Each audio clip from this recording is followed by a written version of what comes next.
So amazing grace, how sweet the sound that saved a wretch like me. I once was lost, but now I'm found. Was blind, but now I see. Through many dangers, toils, and snares, I have already come. His grace has brought me safe thus far, and grace will lead me home. All right. I have the privilege of introducing the 2021 Gardner Taylor Lecturer, the Reverend Dr. Frederick Douglass Haynes III, who hoped us today with his sermon. Reverend Dr. Haynes is a prophetic pastor, passionate leader, social activist, eloquent orator, and educator engaged in preaching the gospel of Jesus Christ and fighting against racial injustice. Dr. Haynes is also committed to and has devoted his life to economic justice and empowerment in underserved communities and touching and transforming the lives of the disenfranchised. For the past 38 years, he has served as the visionary and innovative senior pastor of Friendship West Baptist Church in Dallas, Texas. Under his servant leadership, the ministry and membership of the church has grown from less than 100 members in 1983 to over 13,000 members today. I guess you would call that a mega church. He has a deep commitment to community transformation and social consciousness and serves in various leadership capacities in organizations that champion social change and education, including the Samuel Dewitt Proctor Conference. A lifelong learner, Dr. Haynes is committed to education and has led Friendship West to donate over $3 million to historically black colleges and universities and to students who are members of the church and the greater Dallas community. He holds degrees from Bishop College, Southwestern Baptist Theological Seminary, and the Graduate Theological Foundation. If those degrees weren't enough, he is currently pursuing a PhD in the African American Preaching and Sacred Rhetoric program at Christian Theological Seminary. Last night at dinner, he told us that Michael Eric Dyson called Gardner Taylor the poet laureate of the pulpit. But I must say, even though it's not in his formal biography, that Dr. Haynes himself is a poet. But I don't mean in the traditional understanding of poetry that focuses only on lines and stanzas. I mean in the biblical sense, according to Brother Jimmy in the book of James, who calls us to be doers of the word and not merely hearers, where the Greek word for doers is poietes, the same word used for poets. Dr. Haynes is a poet in this larger sense, a poet of the word, in which his poetic ministry is about more than lines and stanzas, but includes his whole life in service to the lives of others. He's about lives, not just lines. So we have a poet a doer of the word in our midst. That is, that Dr. Haynes walks his talk. And what Dr. James Forbes said about Jesus in his Yale Lyman Beecher lectures many years ago can be said of Dr. Haynes. And that is, his life is the amen to the proclamation on his lips. So as he comes to give this year's Taylor Lecture, titled The Woke Preaching Legacy of Gardner C. Taylor, Social Justice Preaching for Such a Time as This, let's welcome God's poet, the Reverend Dr. Freddie Haynes.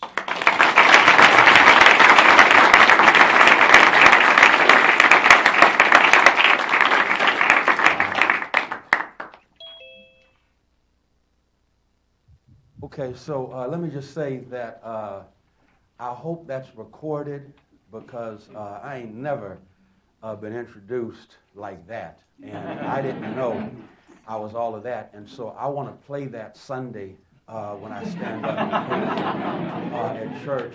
And what's even better, if I can get that so I can play it for my wife when I get home. Because, my God, I've always admired Dr. Luke Powery. He is, of course, a homiletical genius, and sadly that word is used too loosely for too many, but it is appropriate for him. And so to have such a genius engage in such an extravagant introduction of myself is something that I'm going to put on my resume. So thank you so much, Doc, for your generosity and for your kind words. Okay, so press that. Okay, cool. Thank you so much, Regina. Let me just say that I am extremely excited that Duke continues to honor the legacy of Dr. Taylor. One of the things that has been such a rich gift of the PhD program, I am really honored to be a part of it, Christian Theological Seminary on African American Preaching and Sacred Rhetoric, is the fact that this program is allowing us to dig into a rich tradition that has deep roots, even in the soil of Mother Africa. And yet, when we lift up the name Gardner Calvin Taylor, we discover that he looms as one of those who belongs on any mountain of great preaching figures. And so I appreciate so much what this school is doing, and I appreciate your response to Dr. Gardner Calvin Taylor. And again, to see one of those luminaries who is a gift to our time, Dr. James Forbes here, is a blessing that I never take for granted.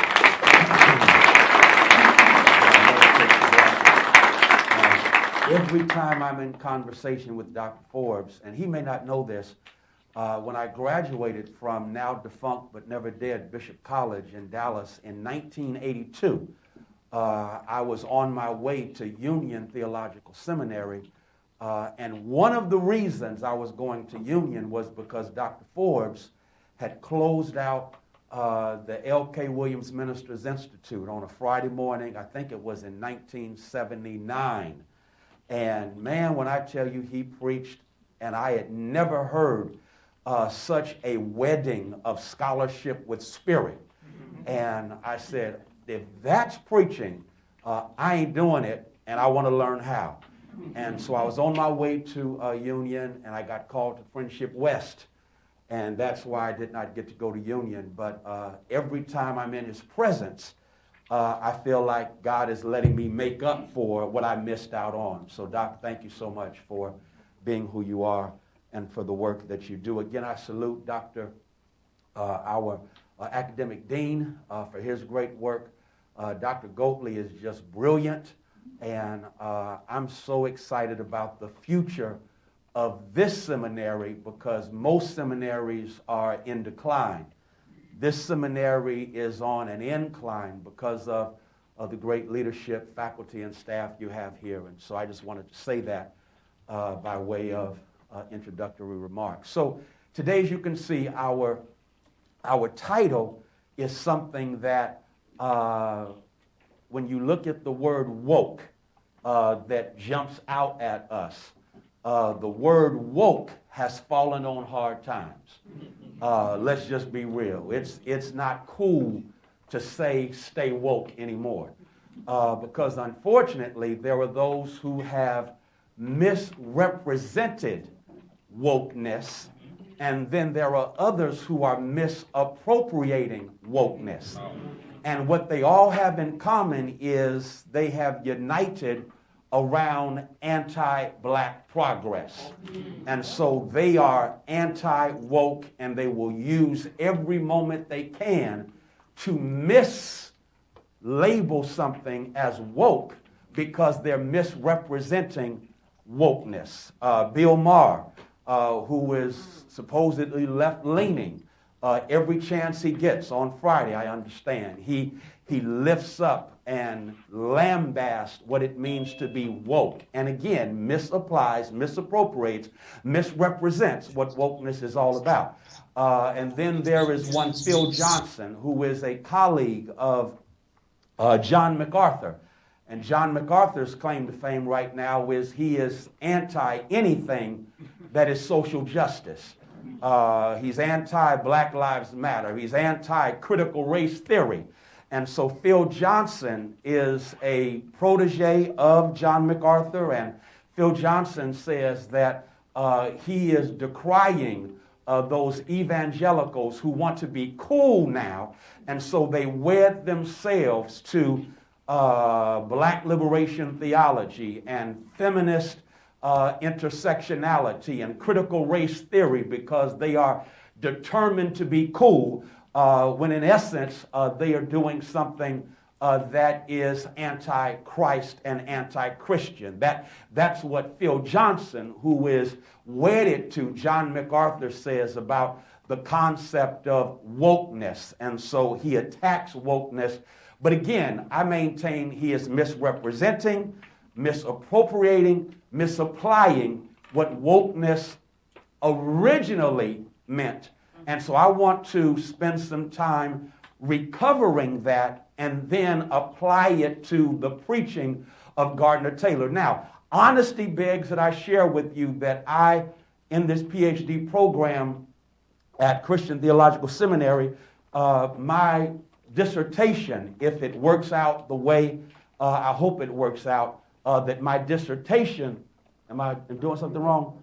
My dissertation is going to be on the woke preaching of Jeremiah Wright. That one, Jeremiah Wright.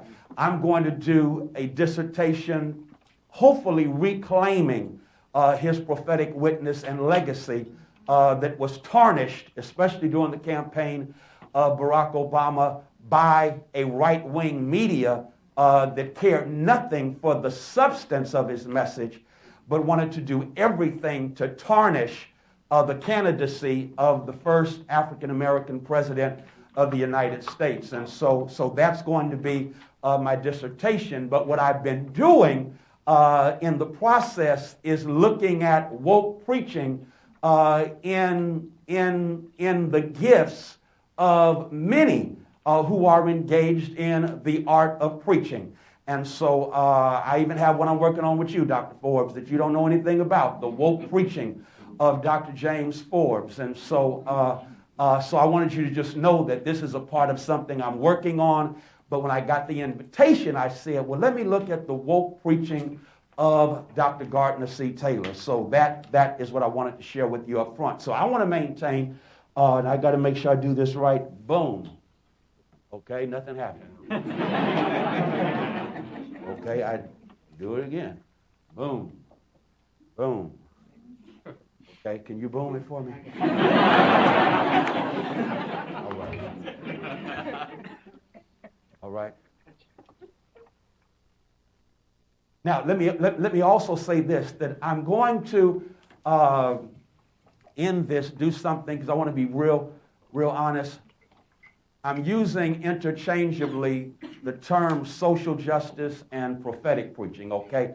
It's not always done, but I'm going to do it because of the fact that there will be some distinctives I will lift up as it relates to woke preaching, which I am convinced is, again, part prophetic, part social justice. So woke means that one is self-aware, critiquing the narratives and lies of white supremacy while striving and working for a better world. Let's go back to the origins of what it means to stay woke. Leadbelly, I'm sorry, and all of you are too young to know anything about Leadbelly. Leadbelly was a wonderful blues singer back in the day, and Leadbelly did a piece in response to what went down with the Scottsboro Boys. Scottsboro Boys were 9 young black men who were accused of raping 2 white women. And as a consequence, look what Leadbelly in his lyrics came up with. I advise everybody to be a little careful when they go along through there. Best stay woke. Keep their eyes open. Yeah. Now, let's stop right there because I want this to be dialogical. I know we have Q&A afterwards, but I just want to ask you, given the context, what does Leadbelly mean when he says stay woke? Given the context, Scottsboro Boys, 9 black boys accused of raping 2 white girls. What does Leadbelly mean when he says, be careful when they go along through there, best stay woke, keep their eyes open? Yes, sir. Be careful. Be careful so you don't get killed. I think that's real good and plain. Good. Anyone else? Anyone else? Because staying woke is a matter of life or death. All right, don't forget that. Thank you, Doc. That was good. 1971, Barry Beckham wrote a play, Garvey Lives. Speaking of who? Marcus Mosiah Garvey. Garvey lives. And this is a line in the play. I've been sleeping all my life, and now that Mr. Garvey done woke me up, I'm going to stay woke. I'm going to stay woke. Marcus Mosiah Garvey, of course, was noted for his what? Back to Africa campaign. But even before that, Marcus Mosiah Garvey was doing something that was absolutely revolutionary. And his revolution was going on in the minds of black people who were what? 1 or 2 generations removed from enslavement. And as a consequence, there was an internalizing of oppression, to use the language of Freire. And so there was a second-class citizenship mindset in many African Americans. And so here is Beckham saying that Garvey lives, and what Garvey was doing was basically waking up African Americans to a consciousness of being first class, having a first class mindset, believing that they deserved first class citizenship, and saying, here it is, Mr. Garvey done woke me up, I'm going to stay woke. Georgia Ann Muldrow does something brilliant. She does something powerful, and then she says staying woke is basically a black thing because it talks about the fact that you recognize someone put a burlap sack over your head, knocked you out, carried you to a place you were unfamiliar with,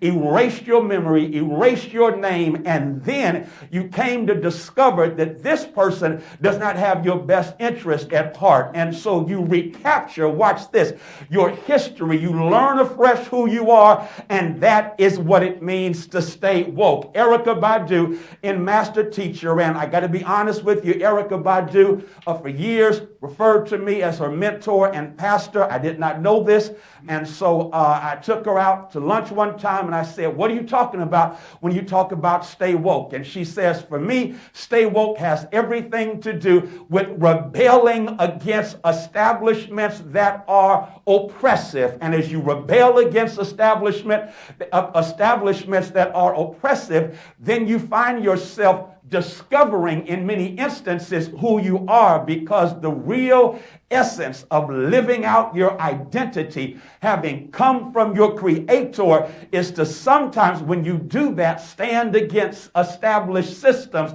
that benefit from oppressing you and benefit from keeping you from discovering who you are and living out that reality and possibility. So that's from Erykah Badu. Of course, we all know the Black Lives Matter activists. In the aftermath of the police killing of Michael Brown, who stayed on the ground for, 4.5, some say 6 hours there in Ferguson, Missouri, the response was what? Stay woke, stay woke, stay woke. And it moved from there to, I remember one of the activists saying, we can't just stay woke now, we have to work woke. We have to vote woke. And so the whole concept of wokeness has to do with being conscious on so many levels because, again, it's a matter of life or death. Existentially, it's a matter or life or death for a community. And so it's important that we stay woke. Can you give me another boom? All right, so what is wokeness? Is to be conscious of anti-black racism and oppression and all of their intersections. Woke means one is self-aware, critiquing the narratives and lives of white supremacy. Lies, I should say, I'm sorry, that should be L-I-E-S, of white supremacy, while striving and working for a better world. So here it is, to be woke, as far as I'm concerned, yes, it's rooted in fighting anti-black oppression, but it's not restricted to that. Why? Because it is so important. There is no such thing as justice at all if there is no justice for all. Okay? Hope I'm making sense. All right, next. Okay? So woke preaching is needed, I maintain, for such a time as this. We find ourselves in a very interesting time. This is 2021, which is the year after 2020, in the midst of COVID-19. COVID-19, which has, to use the language of Bishop William Barber, COVID-19 has exposed the fissures in the structures of society that allow viruses to thrive. That's powerful, huh? I wish I said that myself, but that's Bishop William Barber, okay? So COVID-19, here it is, COVID-19 exposed us to COVID-16-19. COVID-16-19 takes us back to those, and how do I put it? I'll put it like it was put about them. When we disembarked, our ancestors disembarked there in, Jamestown? And there was some 20-odd Africans. The phraseology goes that birthed the enslavement, the most evil expression of enslavement, I maintain, in the history of humanity. Now, we can argue about that later on, but when it comes to how slaves were treated in this country, there were things done that had never been done before in order to justify the enslavement of Africans. And so when we talk about COVID-16-19, we're talking about 400 plus years of oppression that has had many manifestations here in this country. And so COVID-16-19 showed up in a vicious way in the killing of Breonna Brown, Ahmaud Arbery. But then we saw in real time George Floyd. And that eventuated in what this country called a reckoning. Now, what's been interesting has been how the reckoning has played out. I maintain the reckoning jolted a lot of us emotionally to the point where, and here's the metaphor, we had no problem. I'm from Texas, so let me stick with Texas, okay? We had no problem taking down statues. But then we enacted statutes that contradicted taking down the statues. I'm in Texas. The legislature just passed, and I didn't count them, but this is what I was told, 666 bills into law. Okay, I'm going to do that one more time. 666.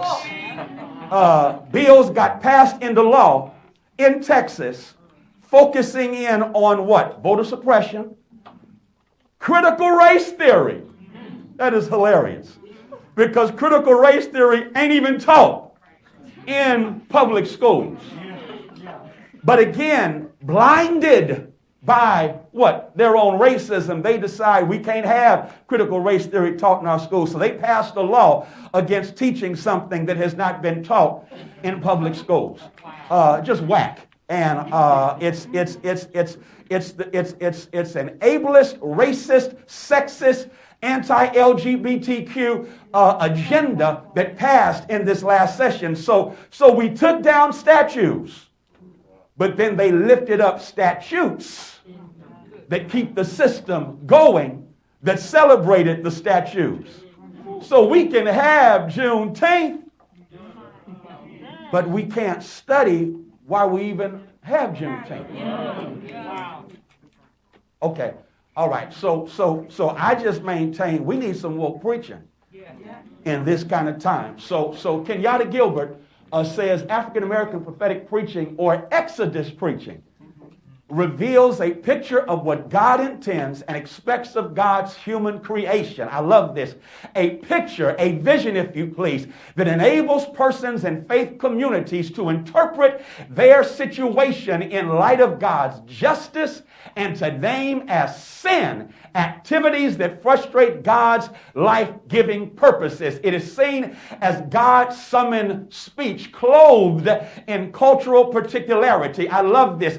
Jesse Jackson says this. He says, as preachers, we are really good at denouncing from the pulpit sins within, but we are silent on the sin we live in. Sin we live in. Injustice is a sin we live in. Impoverishment, environmental injustice, the sabotaging of this planet, that's a sin we live in. And so what happens with what? COVID-16, 19, being exposed during COVID-19 is what? Sin we live in. And so we need woke preaching for such a time as this. Lenora Tisdale, according to her, prophetic preaching is the type of preaching that is cutting edge and future oriented. She's not talking about predicting, and addresses public and social concerns. One of my friends, Reginald Williams, says prophetic preaching is proclamation born from the internal reckoning of one's soul and social location in the context of community, resulting in the announcement of God-desired alternatives to systems and ways of being affecting God's creation. Hit the next one for me, please. So I'm just kind of giving you a few definitions out there, trying to survey the field in terms of what's happening. But I want to maintain Gardner Calvin Taylor, poet laureate of the American pulpit, preached woke. Here it is. Joe Gregory interviewed Dr. Taylor. In the interview, at the very end of that interview, a powerful, powerful interview, Joe Gregory says to him, every time I've heard you in preaching, there's a combination of classic Christian devotion and mysticism. But I've never heard you in any venue at the same time miss an opportunity to make a pointed and trenchant social commentary on something. You have kept them together, root and flower. Here comes the clap back of Dr. Taylor. What God has joined together, let no man put asunder. And then he goes on to talk about one who said preaching that does not begin with the individual does not begin. Gardner Taylor says, I've added to that, and preaching that ends with the individual ends. That's Gardner Calvin Taylor. He was woke. Okay?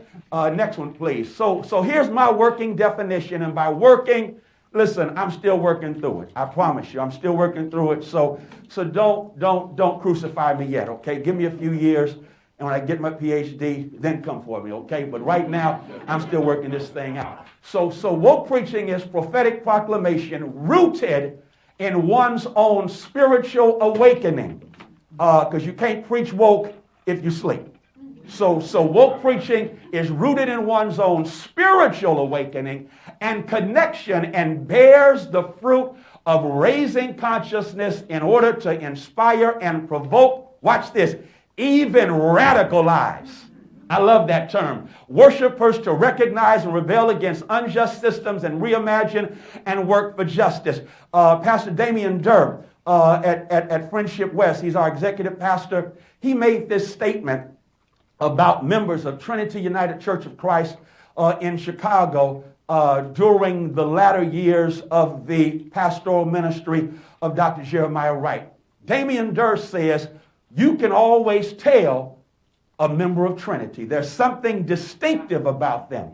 There's a wokeness in their character. And I want to maintain that there is a radicalization that went on under the preaching and teaching of Jeremiah Wright Jr. One of the best compliments I've ever received as pastor of Friendship West took place last year during the run-up to the election. And someone called me and said, Brianna Brown called me and said, Pastor, would you please join me? She gives leadership to Black Lives Matter in Dallas. And they were doing a voter registration and mobilization piece. And so she called me and said, I just need you to fire up our workers. And so on a Zoom, I was asked to fire up the workers. Here's how she introduced me. It messed me up. She said I was a member of Friendship West in the 90s, and that is where I got radicalized. Messed me up totally. I wanted to shout because I think all of us know when we hear the word radicalized, we hear it in a negative way as it relates to persons who, under the influence of whoever, they engage in activity that is what? Terroristic. Okay? And yet, as someone said, one person's terrorist is another person's freedom fighter. But I won't even go there, okay? Because I am looking at radical in the original term, meaning of the word, getting at the root of stuff and uprooting that which is what? Unjust, oppressive, radicalized. And so she said I was radicalized at Friendship West. And so that's my working definition that I'm going to unpack as we move forward. Next, please. So Frank Thomas helps me with the last piece in terms of radicalizing. He says that he does a wonderful close reading of Dr. Taylor's sermon, His Own Clothes, in his book, An Introduction to African American Preaching. And one of the things he says African American preaching and its appeal to all human beings calls forth the deep longing for freedom, dignity, liberation, and belonging to the human family and individuals, and connects it with those same longings in the gospel of Jesus Christ, such that when the preacher champions the gospel of Jesus Christ to victory, a victorious Christian people, watch this, are formed and ready to act. And so when I'm preaching woke, I'm forming. So yeah, you're gonna get radicalized. Okay, because you're being formed and again, formed and ready. Here it is, Dr. Powery, to be a poem. Y'all missed that already? Poem, action. Thank you. Doc, someone is listening. Okay, all right, let's move to the next slide. I thought y'all would just run shouting on that point right there. Okay? All right, so our social, I want to maintain these things about, just to map out where I'm going, I want to maintain these things about the woke preaching of Gardner Taylor. I want to maintain that Dr. Taylor's woke preaching was rooted in a social consciousness that came from his spiritual connection.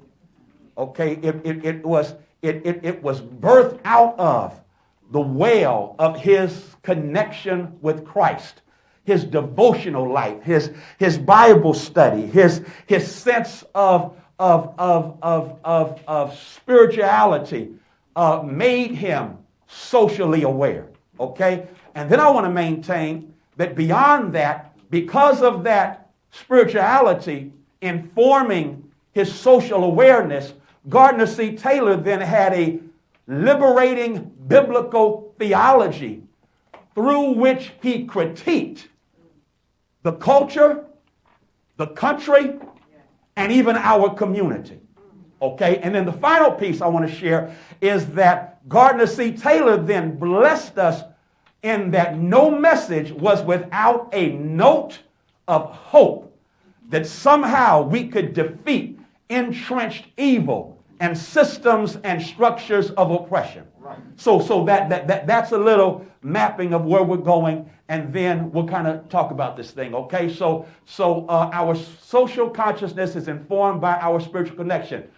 Luke Power, y'all know him. Yeah. So check this. This is a testimony.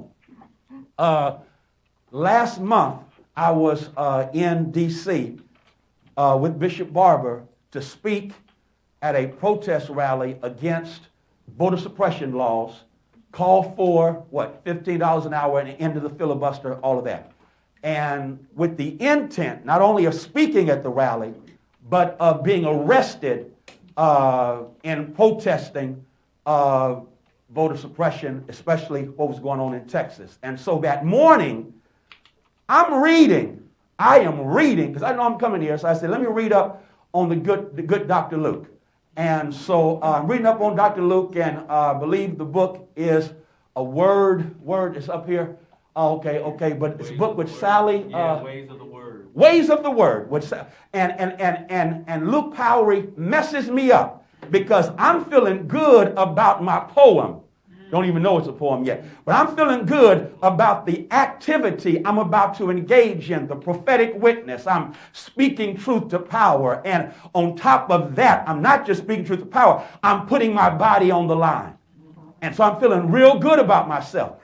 And I'm reading Luke Power, and Luke Power says this: what is inside preachers is just as important as what comes outside. Now that was enough, but then he went on to say, through words and actions. So you can have the right words and actions, but if you're wrong internally, okay, so y'all didn't feel your Dr. Luke. Let me go with, Lauryn Hill. How you gonna win if you ain't right within? Come on. Okay, that's a remix on Dr. Luke. So Dr. Taylor, as far as I'm concerned, brilliantly and powerfully, he understood what Dr. Luke and what Lauryn Hill were talking about. Because Dr. Taylor, and there's a wonderful book that I read last week, I reread last week by a great homiletician, Cleo LaRue. I think he's at Princeton. And Dr. LaRue did a couple of books on power in the pulpit. And he interviewed Dr. Taylor because the book basically allows us to go behind the scenes and watch great preachers in their sermon development. It's just an amazing piece. Dr. Forbes, of course, you want to find out how does Dr. Forbes do what he does. Check out Power in the Pulpit. And so Dr. Taylor's being interviewed by Cleo LaRue, and over again, Dr. Taylor keeps going back to his devotional life. He keeps going back to reading the Bible. What a novel concept for preachers. Reading the Bible not to find a sermon, but to hear from God. Reading the Bible, that's what Dr. Taylor was talking about, praying. And then he talked about something he got from the great Paul Scherer. One of his homiletical heroes was Paul Scherer. He said that Paul Scherer often talked about sitting in silence before God, not praying, not meditating, but just sitting.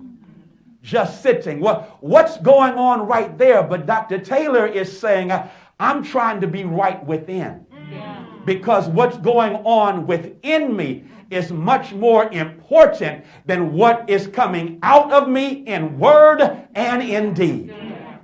So again, here I am talking about social justice preaching, woke preaching, but I want to maintain that if you're going to preach woke, and one of the things that's going on in the black community, thank God, finally, is that there is now an appreciation for mental health. And one of the things that can happen is you can get so involved and engaged. And I'm being transparent and testifying right now because I'm in Texas and it's always something we have to fight. Always something. And literally, I have been in the midst of trying to meditate, pray, read the Bible. Next thing I know, my phone is blowing up because Abbott just did this. And we need you here.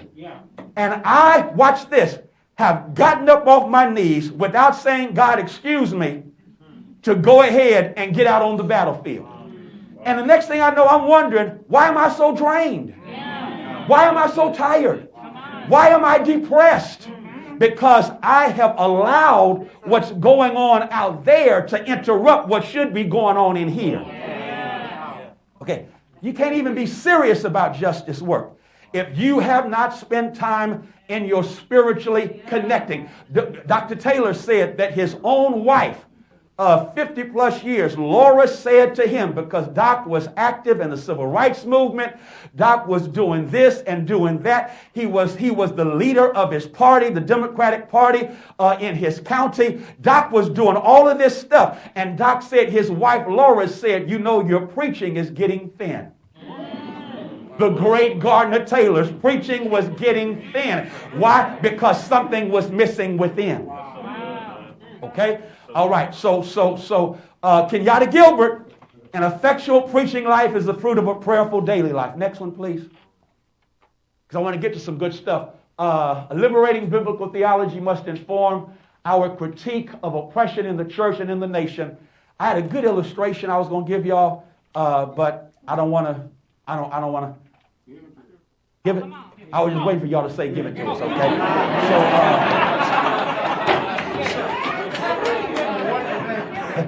So check this out. I was flying from Europe, and this was when during my D-Min at Graduate Theological Foundation, we got to do our residential work at Christ Church, Oxford, England. And so my last intensive after it was over, I met my wife and daughter in Paris, and then we flew back to the States. And so we're flying back to the States, and I decide to stay up and just watch some movies and stuff. But then the pilot interrupts and says, I want you to look out the window on the left side. I'm on the left side. So I said, well, that means me. He said, look out the window on the left side and you'll see 2 icebergs. And I want you to note the direction the icebergs are moving in. And so I said, okay. And he said, because I can feel it, I'm letting you know the icebergs are moving against a headwind. And he gave us the miles per hour that the winds were moving, and the iceberg is moving against the headwind. And he said that the reason the iceberg can do that is because as much as you see of it, and it was huge, I mean, it was absolutely, it was like a mountain. And he said, as much as you see, he said 8/9 of an iceberg are beneath the waterline. Yeah. And so evidently there is a current under the waterline that is pushing the majority of the iceberg, and so it makes progress against a headwind because of what's beneath the waterline. Gardner Taylor let me know, if you check out Gardner Taylor's preaching, his woke activism, all of that was made against some headwinds. But what we didn't know is that beneath the waterline, internally, Gardner Taylor had something going on. I'm going to preach that Sunday, so I want to try that out on y'all, okay? So then the next piece is as a liberating biblical theology that must inform our critique of oppression in the church and in the nation. And so what I wanted to get to right quick was to hear Gardner Taylor himself. I wish I had this sermon on tape somewhere. I promise you I tried to find it. I'm going to keep on and see if I can bribe y'all and let me come back if I ever find it. But here's the deal. Gardner Taylor did a piece. The year is 1965. May 1965. Okay, it's May 1965. The American Baptist Convention invited him to preach at their annual convention in San Francisco, California. And he talked about, in his sermon, his subject was the timeliness of the timeless gospel. Don't forget, it's May 1965. Anybody know what's going on in 65? Huh? Say it good. Vietnam War, what else? Voting Rights Act. Boom, boom, boom. And so March of 65, many faith leaders had gone to Selma to support Martin Luther King Jr. Many faith leaders, white, black, Jews, Gentile, I mean, faith leaders came from all over to go to Selma in the aftermath of Bloody Sunday. That's right. And marched from Selma to Montgomery. 2 months later, the guest preacher for the American Baptist Convention, which is not a predominantly black convention. The American Baptist Convention, they invite Dr. Taylor to preach, and that's his subject. The timeliness of the timeless gospel. Text, Matthew 26, verse 30. Matthew 26, verse 30 says, "And when they had finished, they sung a hymn and went out to the Mount of Olives." Now, I'm reading this sermon like, Doc, what? What you going to do with this? This is in the aftermath of what? The Lord's Supper, Holy Communion. And now they sing a hymn and they go out into the Mount of Olives. And Doc is maintaining that this is the essence of the timeless gospel and how timely it is. And look how he comes at it, y'all. He said these men went out, as I said, to bloodshed, screams, curses, lies, bigoted trials. Think Bloody Sunday. Think Selma to Montgomery. In his first point, he states, but if Calvary is anything, it is the declaration that in our kind of universe, material power and physical strength are not ultimate. If Calvary means anything at all, it means that he has in the very fact raided the kingdoms of material power and of physical strength. His deed at Calvary, in which he snatched victory from what seemed to be surest defeat forever, establishes a standard of judgment in the earth. This is really crazy because think about it. We're talking about the most powerful country in the world. Someone said the war in Vietnam, which humbled the military might of this country. So you got the war in Vietnam, you got the war going on at home, and Gardner Taylor warns this country that Calvary lets you know that material power is under judgment. It does not have the last word. Don't put your faith and hope in your material power. That's the gospel. Okay. All right. I'm going to just shout myself in a moment, okay? All right. But let's go to his second point. This is the first point, then shout your second point. He declares that place of Calvary became, I love this, the rallying point of a new fellowship. Sufficiently broad and inclusive. This is 1965. This ain't last year. This is 1965. Sufficiently broad, inclusive. There is at Calvary the beginning of a new fellowship. It's not confined to any one creed. I have stood with men of many creeds who somehow have been influenced by that act at Calvary.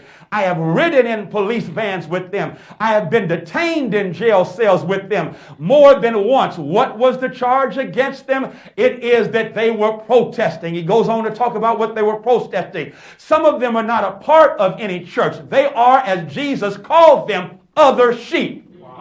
But they are under the influence of Calvary, this fellowship. They don't go to church.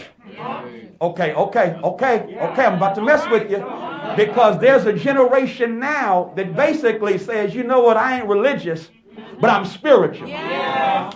Gardner Taylor in 65 anticipates them and says, guess what? They are a part, before you judge them, recognize they may be a part of Jesus' other sheep. Yes. I'm going to let that kind of simmer. 'Cause that's hot right there. Gardner Taylor is woke. Okay, he's woke.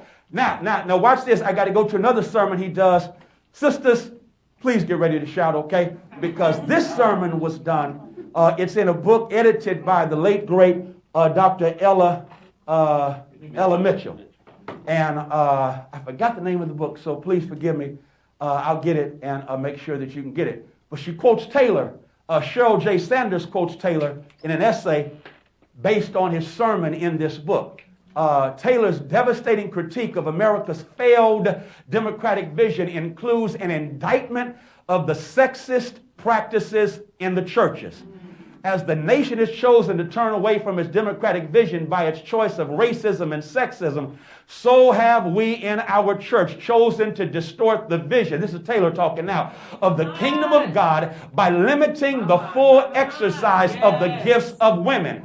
We have excluded women from the pulpit and other areas of church leadership and dare to claim that this is God's will. We are guilty of an unholy liaison between sexism and the privilege of power. This is not of God. There is in Christ neither Jew nor Greek, neither bond nor free, neither male nor female. Man was woke. Whatever else wokeness is about, wokeness says that all black lives matter. Okay, and listen, that does not mean the other lives don't matter. Okay, I'm at Duke, y'all know that. Okay, so I ain't even got to do that with y'all. Okay, so if I was someplace else, we have to explain. At UNC, we got to explain that, don't we? But, I'm sorry. My bad. All right. So let me do one more piece. Doc, I don't know if you were there, but Dr. Taylor, watch this. Dr. Taylor woke. Dr. Taylor was at the Hampton Ministers Conference shortly before he basically retired, and it was senior statesman hour, and they engaged him in Q&A. And while engaging him in Q&A, someone asked, and it was a setup, because this is black folk can be real conservative about sex. My God. And so they asked him, Dr. Taylor, what about this LGBTQ thing? What about homosexuality? Dr. Taylor responded, there's a word in the New Testament I can't get away from. The word is a big word, and it's a word that lets me know that the answer to your question is this. The word is whosoever. Whosoever shall call upon the name of the Lord. Whosoever. For God so loved the world that he gave his only begotten son that whosoever. Man, if I was in a preaching setting, y'all would be yelling at me, okay? So whosoever. So before you decide to exclude, remember the whosoever of God. Doc was woke. Doc was woke. That's woke preaching. Recognizing the whosoeverness. And whenever you recognize the whosoeverness, it's kind of hard to hate on folks because of who they love. And because of how God created them. Right. Okay? Let me go to the next one. Oh, no, I'm sorry. Yeah, go back to that.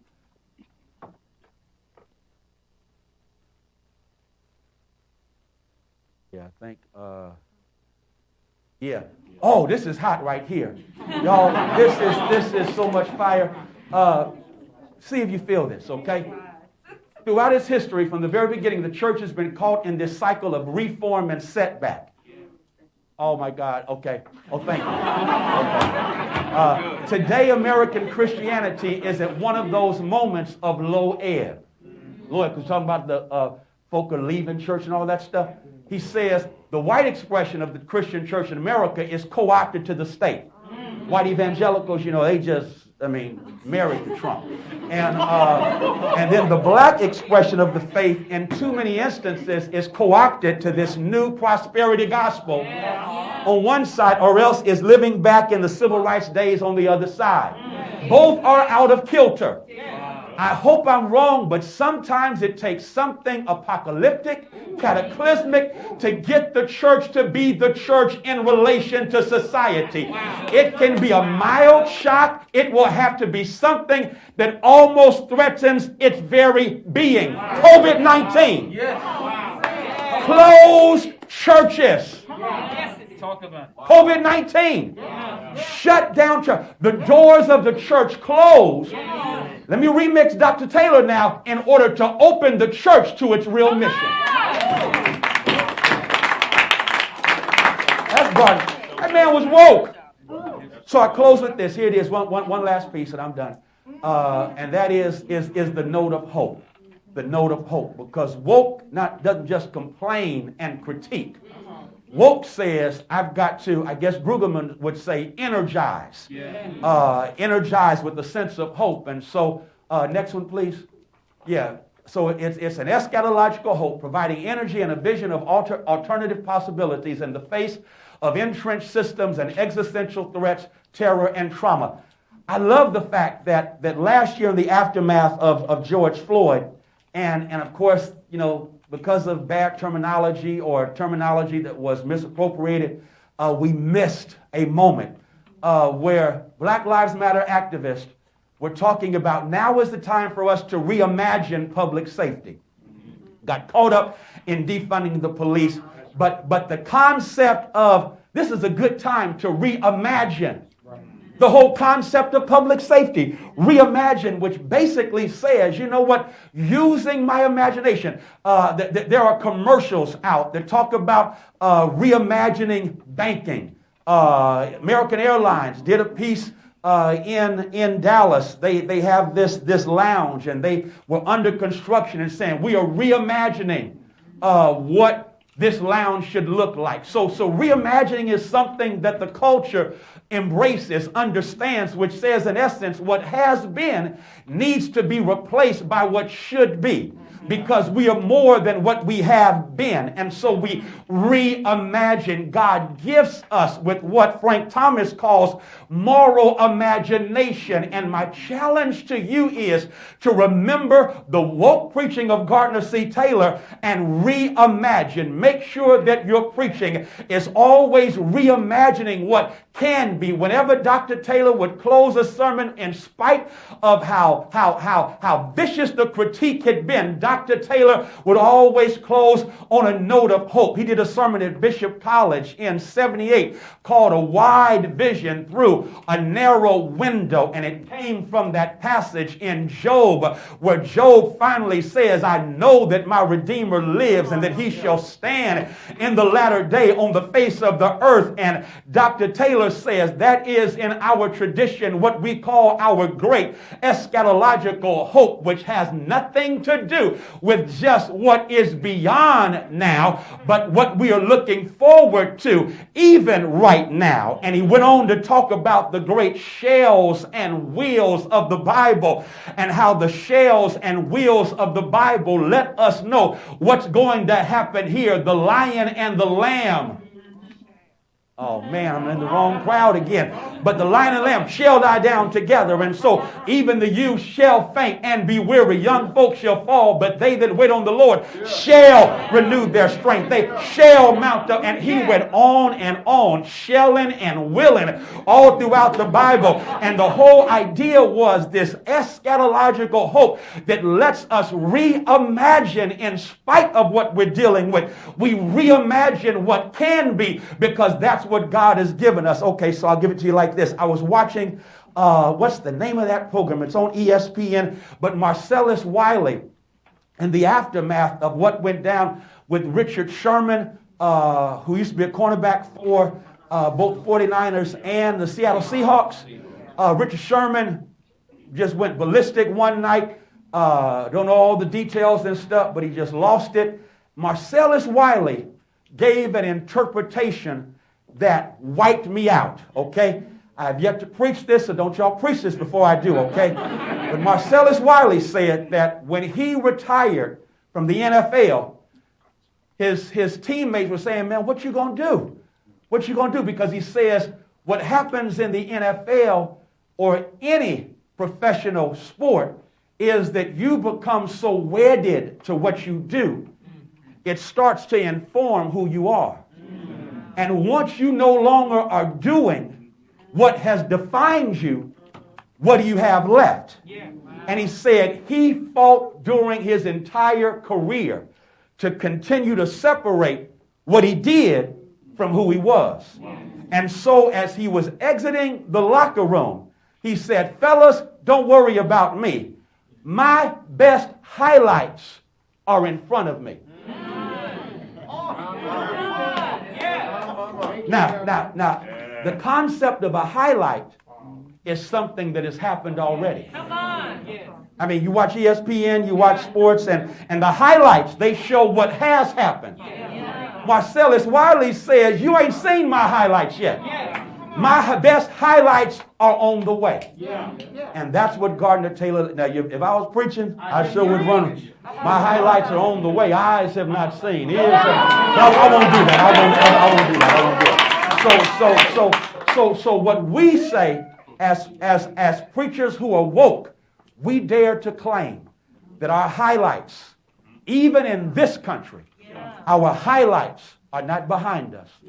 They're in front of us. That's what it means to preach woke. So.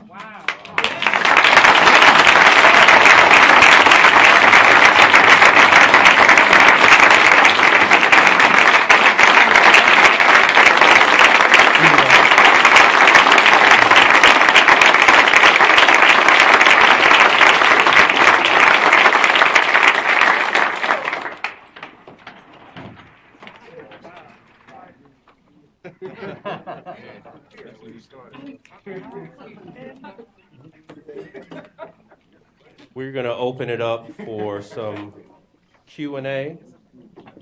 And let's thank Dr. Haynes again for the wisdom of his wokeness.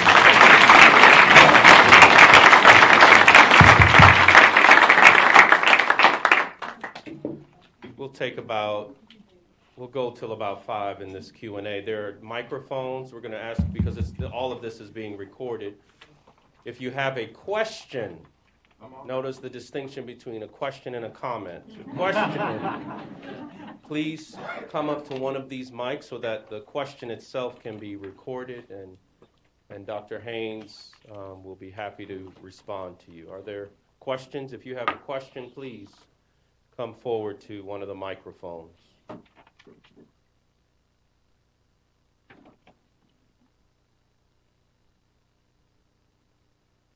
Maybe you want to come to the altar instead.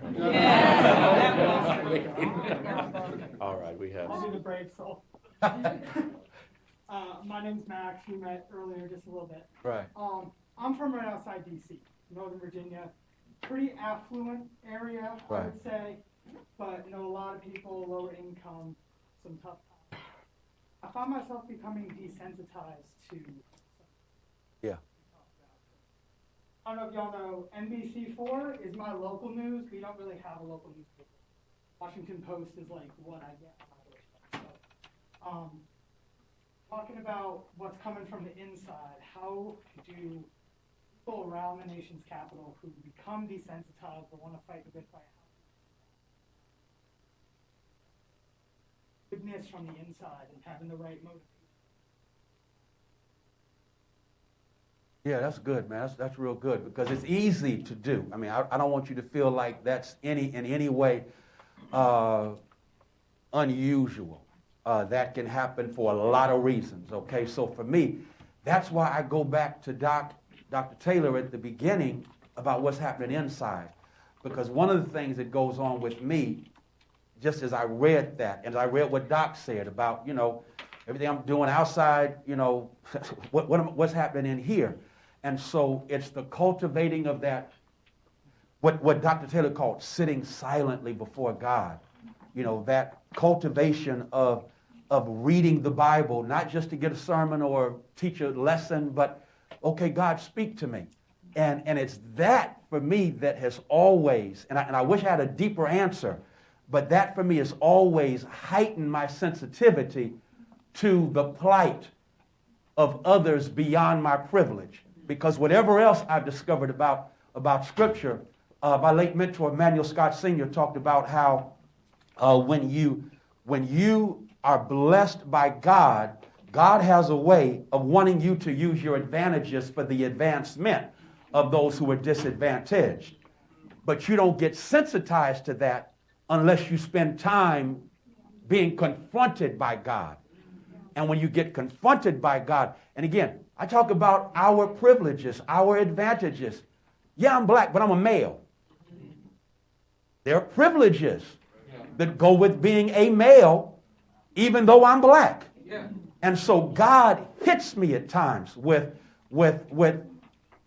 some stuff I may say, think, or not think about. But it's always when I'm in that silent moment and I'm open and I'm listening. So that's the best I can give right now. But I appreciate that and that honesty. Oh, thank you. Okay. For the camera, thank you. Oh, my bad.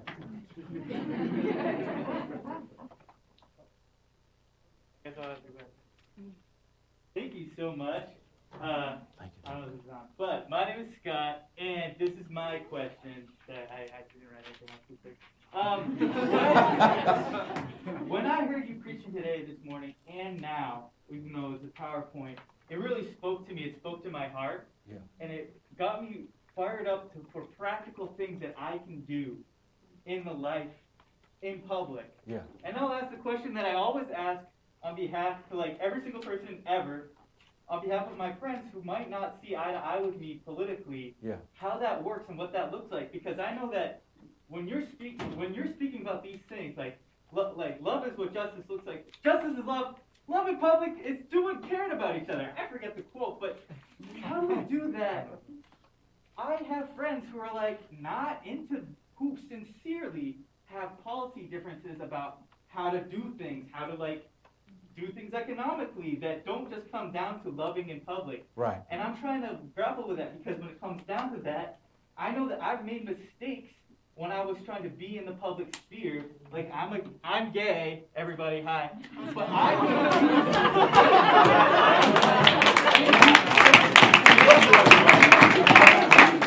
my life doing everybody, I did some anti-gay stuff in public. Right. I feel really bad about that. Right. And I was trying to do things in the public sphere, and I feel like I really did a bad thing to people who are gay like me. And so I just am trying to navigate that publicness and how sometimes it gets into policy. This is a long question. You know what I'm saying. What do you think? Of course, no. I mean, I think you're right. And I feel you on that. But again, it goes back to, again, that private time. Because that private time for Dr. Taylor governed what happened publicly. And so if love is what, justice is what love looks like in public, Mike Dyson, Cornel West, both have said that. If that's the case, then again, it's wrestling with the concept of love in my private time, in my alone time with God, that, because God, thank you. You reminded me of something I thought about putting on the presentation, but I didn't, and I should have based on what you just shared. Dr. Taylor distinguishes between what he calls political moralizing and being informed by what you do in public based on biblical faith. Yeah. Because political moralizing is like, I'm going to take this text in order to justify what I want to do. But when it's biblically grounded and rooted in what? The whole biblical revelation that is rooted in love. And Dr. Taylor said, when you want to talk about what's the essence of the Bible, it's God getting back what God, what belongs to God. And so if everything is about getting back what belongs to God, resetting, as it were, what God originally intended, then any policy that is contrary to the original vision is something we war against. But it also is that original vision that informs our moral imagination. And so it's not, again, moralized. I'm going to pick this text right here and use it to attack you. We see that all the time. You know, white evangelicals are real good at taking a text and saying, boom, let's do this and make sure that, I mean, you should see that mess in Texas where you have all these white men standing around, you know, signing into law a bill that says 6 weeks. You know, is if you abort a child after 6 weeks and they ain't never had a cycle, you know, and so here they are making a judgment, and then using the Bible to justify their judgment. But they cherry pick text, and so I'm saying Dr. Taylor teaches us it's in the wholeness of the biblical revelation, God reclaiming what is God's and hearing that afresh in your own private time that informs then when you go out in public, pushed by love. Because when you do it in love, hey, you're going to get hated, but you still do it in love. And Martin King showed us that. Yeah. Thank you for that.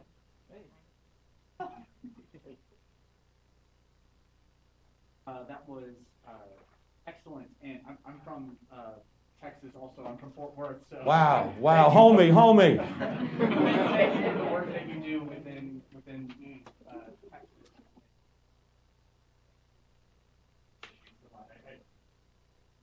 Thank you. You mentioned Right. sexism, homophobia. Dr. Taylor, did he have insight into issues with Right. disability Right. and things like that? Right. And I'll have to do some more research. Dr. Forbes, you may know something that I don't. Dr. Goatley, Doc, you may know. I can't say that for sure. Knowing him, it would be covered in some way or another as far as I'm concerned. Again, and I love that you brought that up because, you know, one of the stuff that happened with Texas, I mean, the whole voting piece, I mean, it's very ableist. In terms of, I mean, we can't even help persons who find themselves differently able. And, I mean, that's sin to me because you're discriminating against someone who is a creation of Almighty God and you're holding against them, you know, something that is a gift of the Creator. And so I would say Dr. Taylor would have that kind of mindset given what I understand about him, but I think, and I really appreciate you bringing that up because sadly Christians have been silent on issues of the environment, on issues of ableism. We talk about some of this stuff, but we miss out on environment, and that's stewardship. You know, and ableism, again, you are discriminating against another child of God based on creation. And there's something problematic with that. And it's not creation based on something that happened to them that shouldn't have happened. So thank you. I wish I had a better answer. I'll do some more research. Thank you. Hey, Noah. I have a question, and I asked my friend Beth earlier. A lot of this that's been on my heart.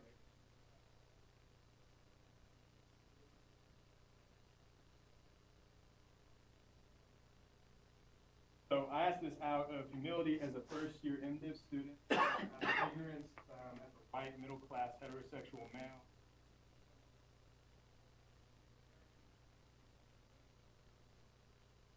I've experienced an immense amount of Get out of here. Yeah. So, Homie. yeah. Homie. Yeah. So my brother died in a shooting in Waxahachie this past summer. Oh, man. And so I find it difficult to bear my cross every day, and Yeah. I often think I can wait I used to have a fire for injustice, for racial, environmentalism, for women's rights, and it has been dulled. Yeah. And so I find it difficult to get woke until, Yeah. But also know that that's a privilege that I have that you don't. If you drive out on Preston Road in front of Hillstone or Bonefish or something, you get pulled over, right? You know Yeah. those people. Hey. You don't get to put your wokeness on hold Yeah. to finish reading. Yeah. So I ask that, what keeps coming to my mind is a worthiness of fighting the fight that you marginalized individuals have. Yeah. Am I worthy and am I ready to do that? When do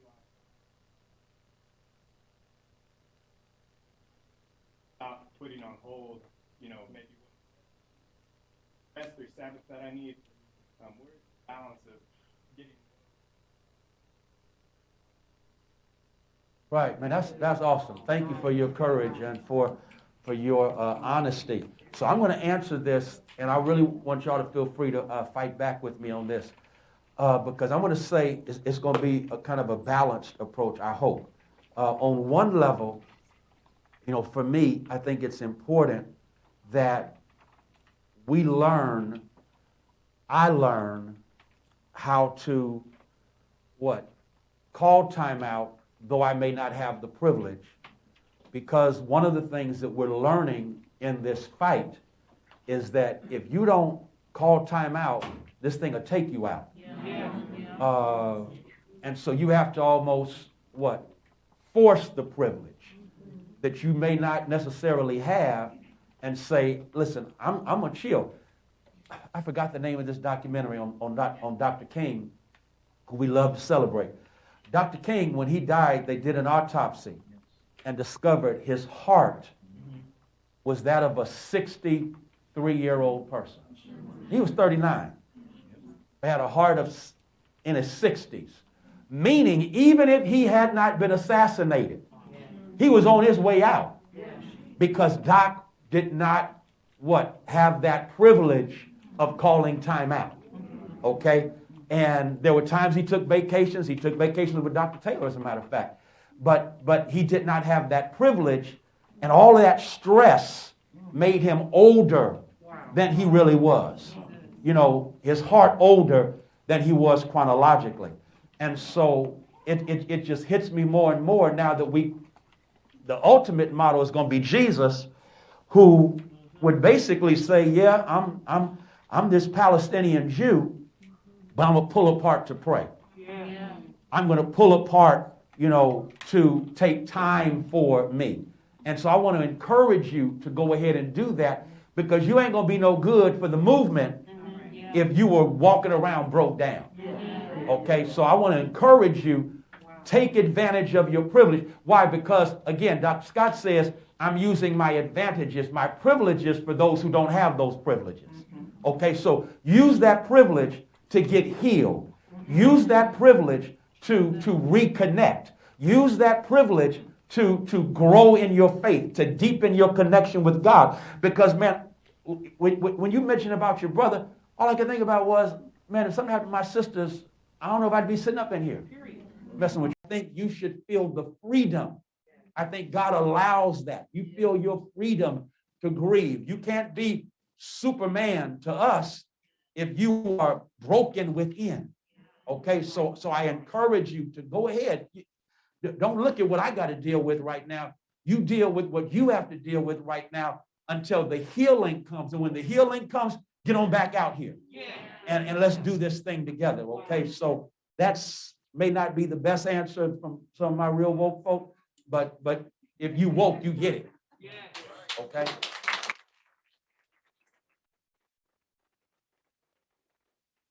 Hello. So I'm from a very rural place, and a lot of our churches have like maybe 20 people in them, and that's a big church. And so how do we preach, this wokeness? How do we preach social justice in churches that don't want to listen sometimes? Right. And that's real hard. And let me just say this. I'm doing what I'm doing in Dallas, and Dallas and Texas aren't the most woke places on the planet, okay? And it's been tough to be as nice as I can about it. I'm gonna tell you what not to do, and then hopefully give some good examples. One of the worst things I've done in my ministry in the aftermath of President Obama made a statement about same-sex marriage. And so I supported, his statement, and then got up on that Sunday and I hit it hard, just hit it hard. And it was like, if you ain't with that, then something wrong with your Bible. And that was just wrong. There was no love in it whatsoever. And I had like people talk about how many members we have, good 500 people left our church because of my stance, but not just my stance, my spirit. My spirit was dead wrong. And, because I'm the pastor, I've been here all this time, y'all should just follow me. And that was just whack. So whatever else you do, don't do that. This is something that must be done for me always in a spirit of love. And not only that, but some stuff has to be taught in a dialogical setting before it can be preached in a worship setting. And so if I had to do it all over again, I would have done series of studies, for as long as it took, just to give the people a chance, not just to hear, teaching and a hermeneutic of same-sex, same-gender loving marriage. I would have taken time to unpack that and then let them ask questions. Okay, so what do you feel? Because what we got to be honest is that for many churches, ideology shapes our theology. And so if I have this ideology that's really shaping my theology, then I ain't trying to hear what you have to say if it's contrary to my ideology. And so I think it's very important that we teach, we engage in love, and as we engage in love, then we set the stage for preaching. But it's not something, just don't do what I did. And then, again, I hope learning the lesson, and I've done several. I did one study after it hit me over the head that I was just dead wrong. And it took a year. And, members were telling me afterwards, on the one hand, I didn't like what you were saying, but I had to get an answer for my daughter who's gay, because I didn't know how to deal with her. And so what's going on is something is happening in their lives. And I don't want to say the spirit or anything like that, even though it could be, but something is going on in their lives where they need answers. They want that, but they don't want to be preached down to. They want to engage. They want to be educated. And I promise you, it takes time. Yeah, in love. Yeah, does that make sense? Okay, thank you.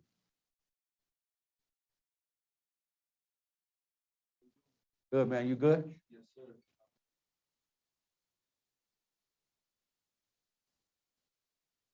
Bless you, man.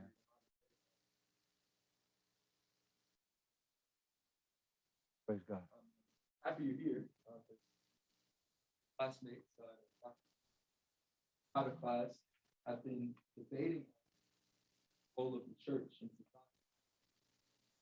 Black church tradition. Like leaders. Yeah. Good. Critique Trump and out there on the lawn and critique Dr. King and Gardner C. Taylor. But of course, we also have to remember the legacies of Proctor as well, and the people. Prophetic leader and a prophetic preacher, and someone with a very, very, very large church in Texas. My question to you is, how do we balance that? How do we focus on being a prophetic preacher and from the pulpit and working on the people internally in their spirits and being a church hope, a visible hope, and a salt to the world and a salt to the earth and a light to the world. I apologize. While also being an actor. How do we have to balance it? That's good, man. I love that question because it's determining to be intentional about having that balance. I'll just be very honest with you. I wrestled with that when I first started pastoring because I wanted to have a church that was active in the community. I came out of that tradition from my home church in San Francisco, and But at the same time, I wanted people to say, I'm getting fed, I'm growing in God's word, while I'm there. Because one of the things that will be said, as is said about my church, is that, y'all getting all this social stuff, but you're not getting fed the Bible. And, my members will, clap back and say, well, this is the Bible we read, so what about yours? And not even entertain that fight because they know they're getting fed spiritually. So for me, it starts with being intentional. And in my intentionality, I make it a part of my preaching and my teaching. So in my preaching, I strive to be what I call bifocal, in that in the sermon, I'm going to, try to reach the congregation by speaking to their personal needs, perhaps first, and then bringing them into the biblical text and its context.